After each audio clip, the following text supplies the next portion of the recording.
আজকের অনুষ্ঠানের প্রধান অতিথি ইসলামিক ফাউন্ডেশন এর সুযোগ্য মহাপরিচালক সিনিয়র জেনারেল দায়রাদাস বিশিষ্ট আলেম চিন্তাবিদ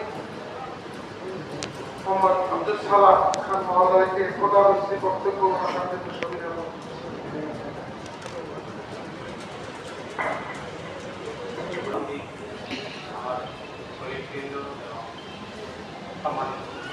আসসালামু আলাইকুম ওয়া রাহমাতুল্লাহি ওয়া বারাকাতুহু।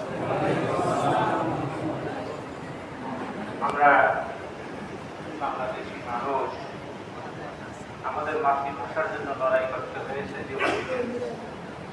আমার মাকে আমি মা বলে ডাকবো, সেই অধিকার আমাদের ছিল না। সেই অধিকার আমাদের রক্ত দিয়ে আদায়।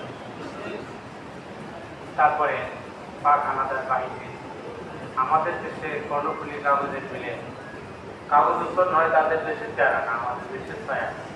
আমার দেশের কাগজ, আমাদের ছায়া নাই, কিন্তু নাই, তারা চারা নেই। এইরকম অর্থনীতি বৈষম্যের কারণে আমরা তাদের সাথে করি এবং এক পর্যায়ে আমরা সামিল হই এবং সেই যুদ্ধেও আমাদের জীবন দিয়ে আমাদের সেই স্বাধীনতা আদায় করতে পেরেছি। এরপরে দীর্ঘ 15 বছর একশো দেশে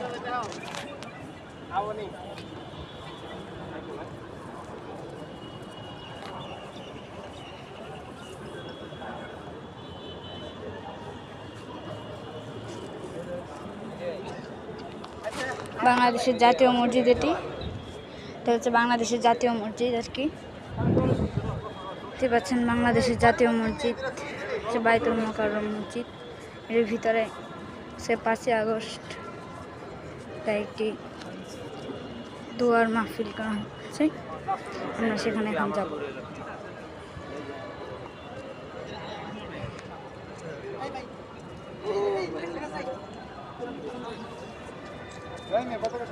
সরান না ভাই, একটু দাঁড়ান।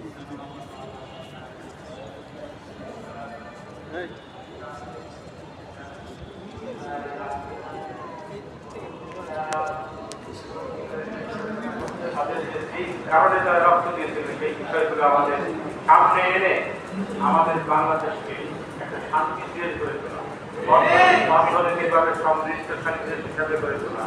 আমাদের লক্ষ কোটি টাকা চুরি করে নিয়ে উদ্ধার করে এনে আমাদের দেশের অর্থনীতি যে ভঙ্গুর অবস্থা সেটাকে সচল করা, এই সব বিষয়গুলো আমাদের অনেক দাবি দেওয়া।